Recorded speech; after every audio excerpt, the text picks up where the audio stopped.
जय श्री राम मित्रों।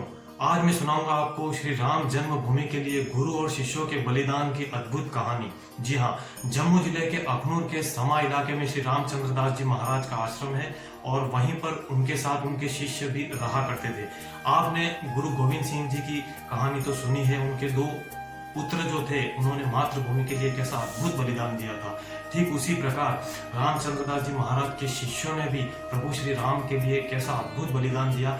आप वीडियो में अंत तक मेरे साथ बने रहिएगा क्योंकि मैं अकेला आगे नहीं बढ़ना चाहता। आप मेरी बात समझ चुके होंगे।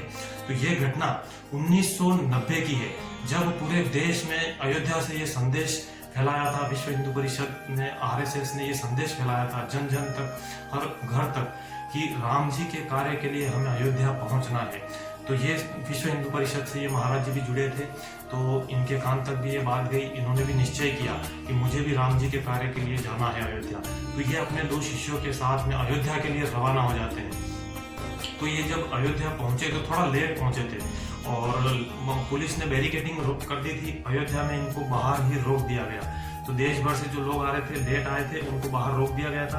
तो इन्होंने निर्णय किया कार सेवकों ने कि अब हमको अंदर जाना है, कैसे भी करके हमको विवादित ढांचे के पास पहुंचना है। तो होता क्या है कि रात के अंधेरे में इन्होंने सरयू को पार करके जाने का पूरा प्लानिंग बनाते हैं। तो जो तैरना जानते थे वो तो सरयू नदी को तैर करके निकल जाते हैं, लेकिन जो तैरना नहीं जानते थे उनके लिए एक रस्सा बांधा गया था। तो वे लोग रस्से के सहारे पे अंदर जाते थे और नदी पार करते थे।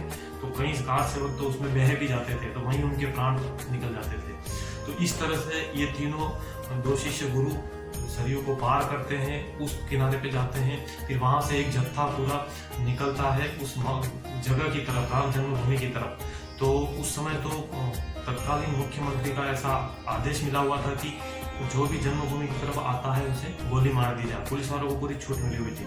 तो ये आगे बढ़ते जाते हैं और दोनों शिष्य आगे रहते हैं, गुरु पीछे रहते हैं। तो पुलिस उस समय अनाउंसमेंट करती है, अगर आगे बढ़ोगे तो गोली मार दी जाएगी। लेकिन फिर भी जय श्री राम का नारा लगाते हुए, सौगंध राम की खाते हैं हम, मंदिर वहीं बनाएंगे, इस प्रकार ऊंचे नारे लगाते हुए, उत्साह बढ़ते हुए सब आगे बढ़ते हैं। तो दो शिष्य आगे थे, तो पहले शिष्य को पुलिस गोली मारती है तो वो वहीं पे गिर जाते हैं और दूसरा शिष्य जब उनको पकड़ता है तो देखता है कि वे मरे हुए हैं।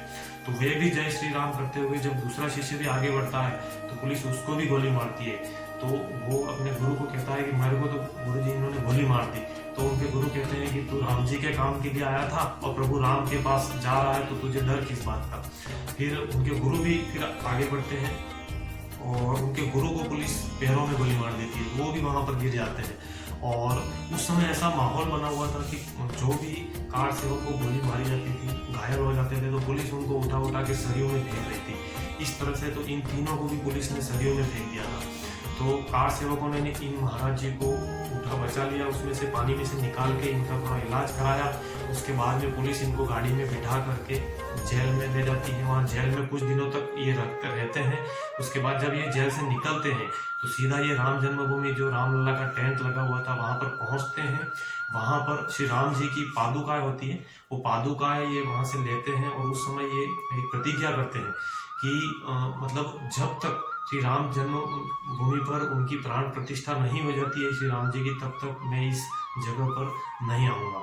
और वे पादुका ले करके अपने अखनूर के आश्रम में, जो सरहद के किनारे पर यह अखनूर होता है जम्मू जिले में, तो वहाँ पर आ जाते हैं और अपने चरण पादुका राम जी की जो होती है उसकी नित्य आराधना करते हैं, पूजा करते हैं।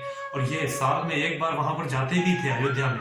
तो ये हनुमानगढ़ी तक जाते थे और आसपास दूसरी जगह जाते थे, लेकिन उस मुख्य जगह पर नहीं जाते थे क्योंकि इनका संकल्प था जब प्राण प्रतिष्ठा होगी तभी मैं वहां पर जाऊंगा। तो ये रामचंद्र जी महाराज तो अभी इस दुनिया में नहीं है, लेकिन उनकी मूर्ति वहां पर प्रतिष्ठित है उस आश्रम में, और वहां पर एक पुजारी भी है। और इनके शिष्यों का बलिदान आज भी मतलब याद कर रहे हैं। ये गुमनाम नायक है हमारे देश के। तो ये रामचंद्र दास जी महाराज कहा करते थे कि मतलब मेरा शरीर छूट जाता तो मुझे कोई दुख नहीं था, लेकिन मेरी आंखों के सामने मेरे शिष्य जो बलिदान हो गए हैं, जो शहीद हो गए हैं, और मैं उनको मुखाग्नि भी नहीं दे पाया, अंतिम संस्कार भी नहीं कर पाया, तो इसका उनको बड़ा दुख था। तो इसलिए उन्होंने ऐसा संकल्प जीवन भर निभाया था। तो इसी प्रकार गुमनाम जो भी नायक हैं, जो देश की सरहद से आए हुए हैं, कुछ देश के बीच हिस्से से, कोई दक्षिणी राज्यों से आए थे, कोई दाएं बाएं से, सब जगह से जो एकत्रित हुए थे। ऐसे बहुत सारे गुमनाम नायक हैं जिनकी कहानी आपने आज तक नहीं सुनी होगी। मेरे साथ आप बने रहिए, मैं एक एक करके सबकी कहानी आपके सामने लाता रहूँगा। तो मेरे मित्रों, ये वीडियो आपको कैसा लगा मुझे कमेंट बॉक्स में ज़रूर बताएं, और इस वीडियो को लाइक करें, चैनल को सब्सक्राइब करें, और अपने मित्रों को, पड़ोसियों को, रिश्तेदारों को और व्हाट्सएप, फेसबुक के सारे ग्रुपों में ये वीडियो फैला दीजिए, क्योंकि ये आपकी एक देश सेवा मानी जाएगी। श्री राम जी के लिए आपकी एक सेवा मानी जाएगी। इस वीडियो को शेयर करें अधिक से अधिक। तो इसी के साथ आज का ये वीडियो समाप्त करते हैं और मिलते हैं नेक्स्ट वीडियो में। तब तक के लिए दीजिए मुझे इजाज़त। जय श्री राम।